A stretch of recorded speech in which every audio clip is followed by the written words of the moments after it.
La ilahe illallah Muhammed Rasulullah şehade la ilahe illallah şehade Muhammed abduhu ve rasuluhu. Assalomu alaykum O'zbek xalqi, O'rta Osiyo xalqlari, o'zbek tilini tushunadigan xalqlar. Bugun juda katta temaga, kuchli temaga suhbat qilamiz. Buni juda maksimum darajada like bosib tarqatishlaring kerak. Ya'ni bu jahannamga chorlovchi imomlar degan tema bo'ladi. Bu sizlar o'ylayotganlaringdek urushga faqat urushga jo'natadigan emas, tinchlikka chorlovchi ham hammasi ham. Chunki fitnalar Rasululloh sallallohu alayhi vasallam aytganlarki, fitna Umarning eshigi, Umardan keyin boshlanadi deganlar. O'sha zamonga o'zi Hazrat Umar roziyallohu anhudan keyin o'sha o'ldirlar boshlangan deylik. Bu Fatima onamiz oltoy qolmaganlar, shunaqa gaplar, bu qanaqa temalar bilmayman. Eshik bosib o'ldirilgan deydi. Hazrat Ali o'ldirilgan deydi. O'zi islom dini hech qachon hech kimga sho'ru qanchasi o'lgan. Iso alayhisalom keyingi ham 11 ta balla nimasi o'ldirilgan imomlar bilan keyingilar Musa alayhisalom davriga ham ummatlar hech qanday uni aytgandek yashamagan, ham undan keyingilar ham mana hozir ko'p kitob otilgan yechaylarni nom olgan. Shuning uchun hozirgi masalan bitta Abu Saloh deganni men so'kinib video qildim. Hali ham mana shom minbari qo'yib olgan otini, shom minbar qanaqa shom qoldi. Endi Rasululloh sallam shu aytganlarki, shomga yig'iladi. Rasululloh sallamga Rasululloh sallallohu alayhi vasallamga bildirilgan narsalarni bildirganlar. Chunki u kishi mendan keyin Zuriyodimdan Mahdi tug'iladi deganlar. Otasi mani otamning ismida, o'z ismida otasi ota-onam otamning ismida deganlar. Ya'ni shunga mos deganlar. U Muhammad ibn Abdulloh emas.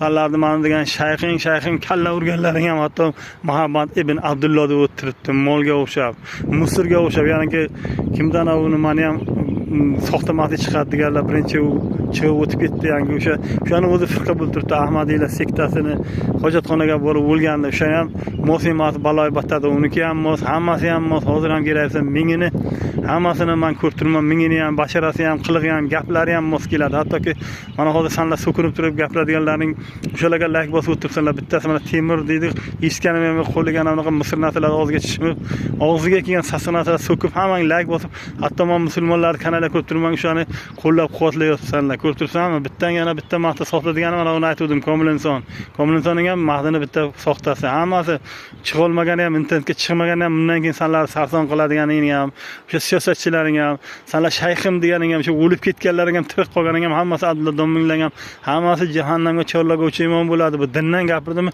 O'sha hammasi xristian dinimi, musulmon dinimi, boshqa dinimi? Sabab nima? Sabab chunki Mahdi chiqibdi. Alloh taolo o'sha aytganlarki, Rasululloh sollallohu alayhi vasallam xalifalik bo'ladi, undan keyin amirlik bo'ladi. Tobiinlar shu zamonlar mana keyin fitna zamonlar boshlanadi. Xuddi fitna zamonlar mana shu zamon edi. Fitna zamonlar Suriyani ham fitna urushi deyilgan. Men u Suriyani olib chiqlab ko'rib videolarini ko'rganim ham yo'q. O'sha paytda Bashar Asadning Sufyon degan hadisga shu Bashar Asad tushadi, Sufyoni chiqadi deganlar Mahdi zamoni o'lib keltiribdi.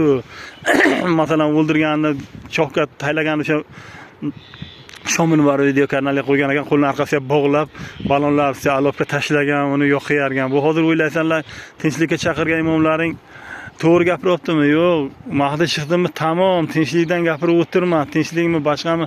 Men urush qilib chop demayman. Men uni so'kib gapirdim. So'kib gapirishim shu batlar nimasiga turganim uchun sababidan. Buni boshqa yana hikmatlari bor. Men o'zim ham so'kinishni xohlamayman, lekin shom minbari degan, ya'ni Abu Saloh deganlar yana savol beribdi. Bittasi aytadiki, Shomga borsak bo'ladimi deydi. Shomga borganing o'zi vaqti o'tib ketdi. Kiskapani ham bo'lgan, yo bundan keyin borganing ham Mesarobga bo'lasan, xuddi Ukrainaga borganing. Lekin nima qilishing kerak? Bitta variant bu. Bu mana bu Turkga, Uyg'urga yordam beraman deganing ham hech qanaqa yordam bera olmaysan. Qachonki Mahdiga ergashsang, bo'ysunsang, Mahdi degani men. Yangi Abdulla Zufarni ham so'kdi, menga folbin deb tush ta'biri deb qo'ymayman debdi, lekin tush ta'birini ochgani ham yo deyali ochgani ochadi, Alloh xohlagancha ochadi, lekin tush ta'biring ham, yotgan ham, uyqing ham, chunki ular chetdan turib gapiryaptimi, xalq ketdan ergashtiryaptimi? Xalq kimga ergashish kerak? Imom Mahdiga ergashish kerak. Imom Mahdi deganing men. Vaqtni boy berma, bu qishosh ma'rifdan chiqadi deylar, dobbatil ard deylar Abu Hurayra roziyallohu anhudan kelgan hadisga. Qo'shmaqdan chiqishi Do'batilar va Dajjol deganlar. Dajjol deganing mana shu tuzumlar bu kallayni urib yigiltirib o'ttirmagan, ya'ni Dajjol bu odam ekan bir ko'zli antikrist yoki Dajjol bu demokratik tuzum. Yelkasida tog'dek non bo'ladi deganlar, non bu oylik yoki boylik hozir hamma musulmonlar imini O'rta Osiyo musulmonlariga boryapti. Kitobi O'rta Osiyo din mazhabini ushlash uchun, o'rtachasini ushlash uchun, ya'ni Rasululloh sallallohu alayhi vasallam aytganlar, Rasululloh sallallohu alayhi vasallam hamma narsani o'rtachasini ushlaylar deganlar. O'rta Osiyo deganing o'sha hojilarning aynalgani tegirmon ma'nosini beradi. O'sha ya'ni aytganlaridek mana shu o'rtacha din mazhabni ushlashlik uchun nima qilish kerak? O'sha O'rta Osiyodan bu uyga bordim, Alloh taolo shu mazhabnikilarni shu yoqqa nima uchun? Din mazhabimizni yo'yishlik uchun. Qo'shmaqdan chiqdi degani bizlarni g'arb mamlakatlariga jo'natyapti. Bizlarni o'z yurtimizga tinchlik, omonlik bo'lmayapti. O'sha yerga bo'lgan alob hamma yoqqa bo'ladi. Jahannamga chorlovchi imomlar hammasi bo'lib qoladi. Lo'bay men shayxim deganing ham, yangi musurlar ham chiqib olib taxtlarga o'tirgan temir bir xotinlarni razborni qilib o'tiradi. Mendan shayxlaring vaqtini o'tkazib, million patsiska qilib qaysi go'diga dalbayam narsalarga sanlar vaqtini TikToklarga o'tkazib o'tiribsanlar. O'shanda qiron kelmasligini, Mo'g'ul balosi yana qaytib kelmasligi uchun yaxshi shu paytda Mo'g'ul davriga ham yaxshi yashagan, o'shandan oldingi bu nima Ahramazdan boshqani quyoshga sig'ingan nima bu Zardushlik dinlari bo'lgan, bizlarning oldimizda o'sha paytlarga ham insonlar yaxshi yashagan. Undan oldingi dinlarga ham qancha 1400 ming qancha din bor degan, hammasi Alloh taolodan keladi. Hammasi uni xohlasa buzadi. Alloh Qur'onni Karimni va'da berdimi? Endi Qur'on Karim ishlab qoladi. Endi har bir qarj yer masjiddir degan sababdan ham masjid bo'lishi uchun islomiy qiladi. Chunki masjidga borib Qur'on bilan namoz o'qiysan, 5 vaqt namozingni, zikrni Qur'on Karimga mos tartibga qilasanmi? Shuning uchun Alloh man qilgan narsalarni yerdan supurib tashlash kerak. Alloh man qilgan yerdan supurib tashlasang tinchlik, omonlik bo'ladi. Mana 3-jahon urushi deganing mana shu kelib turibdi, bo'sag'aga turibdi bu. Bunga faqat bitta qavm, masalan, o'sha paytga Yahudiylarga nima qilgansa Musa alayhisalom undan allinki mingtasi mana Yahudiylar ham ko'rib turibdi. U musulmonni Misrga o'tkaraman deb turibdi. Rasululloh sallallohu alayhi vasallam u kishi ham deyarli yaxshi muomala qilgan bo'lsalar ham, qilmagan bo'lsalar ham qanchasini qo'layarganlar, munofiq deyarlar. Bundan keyingilar ham tinch omon bo'lmaydi, musulmonlarga ham shom minbarini yig'ishtir. U ya'ni aytganlar Madina bu paytga kelib Madina xor bo'ladi, uni masjidlariga itlar, tulkilar bavul qiladi degan ma'nosi u. Mana shu Saraseriyoni xuddi Madinada, Makkada aziz bo'ladi, ya'ni Makkani jufti bo'ladi. Qutbiddin degan narsa bor. Qutbiddin degan dinni qutbi, hamma narsani Antarktika deganingday jufti bo'lganday, odamni ham jufti bo'lganday, mana shu Makka shahrining jufti man turgan rayonim bo'lib qoladi. Rayon degani jannat, rayon jannat u deyapti. Jannat makon sizga ham mas qiluvchi jannat deyapti.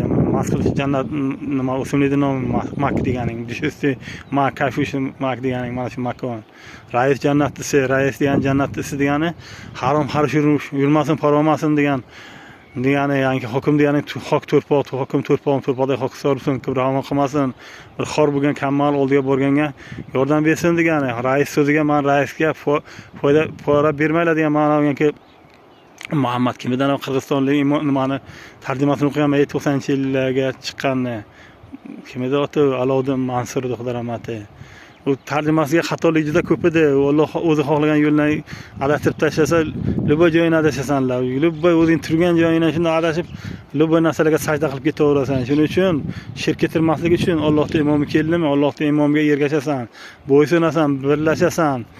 O'shanga ham aytgan misol uchun Yusuf alayhisalomniki nima ba'zi ulamolarning aytgan, ya'ni Yusuf alayhisalom yetagidan ushladi deganga, Iso alayhisalom guvohlik bergan beshikka turgan go'dak degan, ya'ni Zulayho ketidan yetagidan ushlaganga oldidan tortdim, orqadan Iso alayhisalom qancha vaqt turibdi, Iso alayhisalom qancha turibdi, qancha vaqt turibdi.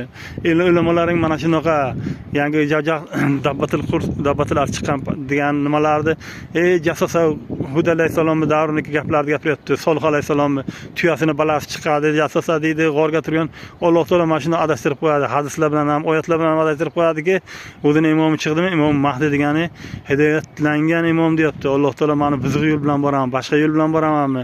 Himoyalanish uchun kerak yo'llardan boraman, lekin menga birlashishinglarni sotib turgan videolar ko'rmaylar, unaqa temir xuyna misrlarni ko'rib men so'kinaman. Sababi qo'limdan keladigan qurolim mana shu so'kinish uchun meni qo'limdan keladigani. Ya'ni tipratikona nima uchun himoyalanadi? Jayra nima uchun basharatiniga, yangi badanidagi tikonlari bilangina o'zini himoyalaydi. Mana shuni to'g'ri tushunasizlarda ham umid qilaman. Like bosasizlar, maksimum shtobi tarqalib ketsin. Yangi Shom minbari ham aytayotdi, like bosinglar deb o'tdi. Nimasiga like bosasan? O'zi Shomga unaqa urushlar tinchlik yo'li bilan, fitna zamonlarga uyga o'tirib tinch o'tir qilishdi, yangi nimaga ur degan, yangi toshga urib o'tir, nima sababi, nima uchun tishlab olganda, nima uchun yangi o'yga o'tir. Mana shu internet zamoni chiqdimi, hamma payg'ambar chiqqanidan o'sha zamonasiga bitta nima chiqadi. Payg'ambar Rasululloh sollallohu alayhi vasallam davriga adabiyot fani rivojlangan, Qur'on Karim qana chiroyli yo'l bilan nozil bo'lgan bo'lsa, deylik Muso alayhissalom davriga sehrgarlik. Mana bu zamonga nima bo'ldi? Internet zamoni, internet axborot asri bilan quloqni teshib o'tib ketadi degan yangi bir nimalarni eshitganman. U xalqni ko'ringmi, o'sha bitta tegirmonchi bilan chaqchi bilan xotin bilan yangi tegirmonchi qoladi degan. Chunki ular yangi tegirmon aylanaveradi, chaqni ishlatish kerak, tirikchilik kerak. Qolgan hamma ergashib ketadi degan. Mana shu telefonlarni ergashtirib ketyaptimi? Shuning uchun yangi hozir O'rta Osiyo musulmon, xristian, yevriy birikmasak, ularni da'vat qilmasak, O'rta Osiyo din mazhabiga bordingmi, da'vat qilmasak, ahvol raso kunma-kun raso bo'ladi. Kunma-kun, sekun-sekun vaziyat o'zgarishi mumkin. Kosmos asri, soxta quyoshlar chiqaraman deyapti. Nimalarni ixtiro qilaman deb o'tiribdi. Dunyoni bitta odamgina o'zini bitta adirda olaman, yesam deydi, boshqa kishiga bermasam deydi. Shunchalik nafsga shunchalik kuchayib ketganki, bir vodiy bersang, ikkinchi vodiyni so'raydi degan. Shuning uchun ma'noga ergashishing kerak. Mana shu yerda to'g'ri isloh qilishimiz kerak. Yerda chiroyli isloh qilib hammaga yetarli bo'lish kerak. Boshqa bandalarga ham musulmonlar, xristianlar, yevreylar birikib ularga O'rta Osiyo din mazhabini olishlik taklif qilmasak, Alloh taolo birinchi marta Mo'g'ul balosi bilan azoblaganda, ikkinchi marta ham va'da berib qo'yibdi. Payg'ambarlar surasi 96-oyat. Qachonki to'g'onlardan oshib kelganini ko'rasizlar degan. Hozir men degan videochilaring aytadi, Sputnikdan ko'raman, boshqa yerda tagiga yo'q. Alloh xohlagan paytga ochadi, Alloh xohlagan paytga ochadi. Alloh oldiga hamma yaxshi yomonlarga Alloh ilhomlantirdi degan oyat bor. Ya'ni o'sha miyani shunday g'ajilatib qo'yadi, aka-ukangni otasan o'ldirasan. Men shunaqa eshonlarni ko'rdim, bir-birini aka-ukalar bir-birini o'ldirganini. Yangi odam ota-ona bolalari ham bir-birini o'ldirgan. Sen ham bir-birini go'shingni yeysan, keraksa, axlatingni yeysan keraksa, Alloh shuni ilhom berib qo'yadi, bir-birini arqanga qilasan. Ana shunaqa yomon ilhomlar. Shuning uchun Allohning kitobini, Allohni oliy qilaman deganing birlashgin, Allohning buyrug'ini, Alloh uchun xizmat qilaman, Mahdiga Alloh uchun xizmat qilaman. Menga Mahdiga sig'inmagansan, payg'ambarga ham sig'inma, yakka Allohga sig'ingin, Ka'baga ham sig'inmagan. Ka'ba pushti o'pib yig'lab, toshga kallanni tiqib, tojiklarni ko'zim, teshqi ko'zim tiqib, onayni omrini ko'rasan, astag'firullah, toshdan bilsa toshda u. Alloh taolo azizga mana shu kisloroddan, suvdan shukr qilmaysanmi? Farzand, ota-ona ne'matdan shukr qilmaysanmi? Bundan aziz ne'matlar Alloh taolo farzand ne'mat, nevara ne'matlarini bergan, mol chaqa, bola chaqa chiroyli ne'matlar berib qo'yibdi.